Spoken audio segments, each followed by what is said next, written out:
బీసీల రిజర్వేషన్ పట్ల కూడా మరి ప్రభుత్వం చిత్తశుద్ధితో లేదనే విషయం మొన్న జరిగినటువంటి మున్సిపల్ ఎన్నికల్లో మనందరం కూడా చూడడం జరిగింది.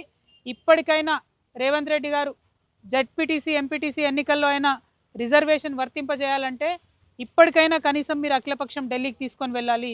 ఇప్పటికైనా మీరు నరేంద్ర మోడీ గారి ప్రభుత్వాన్ని డిమాండ్ చేయాలి, మీ దగ్గర పెండింగ్లో ఉన్న బీసీ రిజర్వేషన్ బిల్లు పాస్ చేయాలని చెప్పి.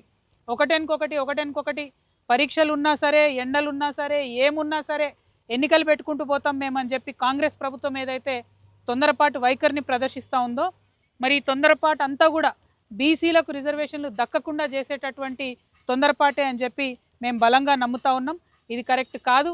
మీరు మేనిఫెస్టోలో పెట్టారు, అసెంబ్లీలో బిల్లు పెట్టారు, దీన్ని సంపూర్ణంగా అయ్యేంత వరకు కూడా చేయాల్సినటువంటి గురుతరమైన బాధ్యత మీ మీద ఉంటుందని చెప్పి ఈ సందర్భంగా తెలియజేస్తూ, మరి రాబోయే బడ్జెట్ సెషన్లో బీసీలకు మీరు మేనిఫెస్టోలో పెట్టిన విధంగా 20,000 కోట్లను ఇవ్వాలని చెప్పి నేను డిమాండ్ చేస్తూ ఉన్నాను.